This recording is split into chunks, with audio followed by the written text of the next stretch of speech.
Hello everyone, and welcome once again to the Los Angeles Standard Open Sideboard, the last one for Saturday.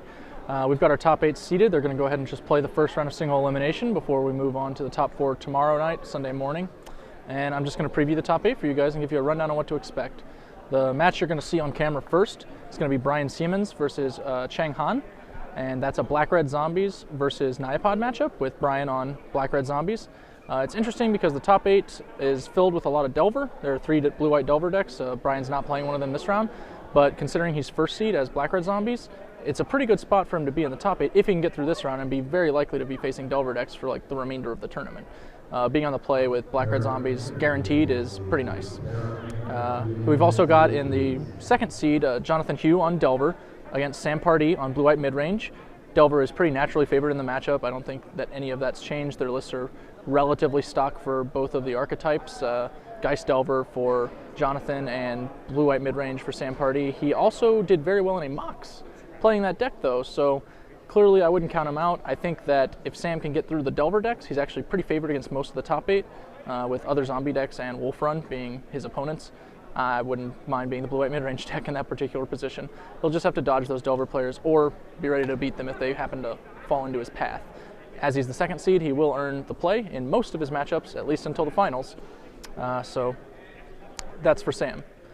Then we have in the third seed, Kayan Jafari, also in blue-white Delver, and Michael Medeiros, who is playing Bug Zombie Pod. Normally, I think I slightly like the Zombie Pod deck in these matchups, but I think that a lot of Michael's changes may make it a little better. He's got Falconwrath Nobles and Diregraph Captains to go along with his Blood Artists, and he's got a lot of clones. That may make him a lot better in the matchup. I'm not sure exactly how it's going to pan out.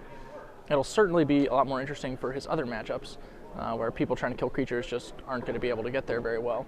The big thing is he has Black Sun Zeniths, which are really awesome against Talonran Delver since it gives you a way to actually beat a flood of Drakes.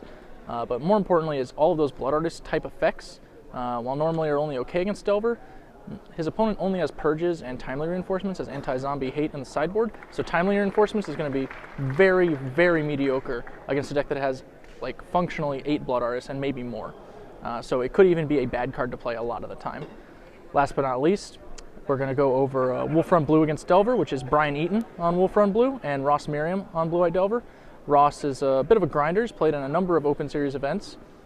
He's also been playing on the West Coast a lot lately. He's actually an East Coaster. He flew out to Portland, played there, and had respectable finishes in both events. And here, he clocked in a top 8 with Blue-White Delver, the archetype he's been playing the whole time. Ross is pretty happy to be in the top 8, especially after so many close misses. I think I want to give him a slight edge, generally speaking, against Wolf Run decks, but this one, it has 2 Whip Flares in the main deck in addition to the 4 Bonfires, so it's got a few more sweepers. That means Ross will definitely be leaning on his Restoration Angels, since they're the card that survives sweepers the best, but that in turn can make Crushing Vines a lot more problematic.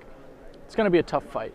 I don't want to call anyone too early this time around. I think all these decks are pretty reasonable. The matchups are close, slight favorites. I think Brian Siemens is most favored if he can get out of his quarterfinal matchup, but he's going to have to go through some Blade Splicers to do it. I'm going to go ahead and throw that match to Cedric and Patrick Chapin, and they'll give you the rundown on it and broadcast it live. That's it for me today, so I'll see you guys tomorrow at the sideboard.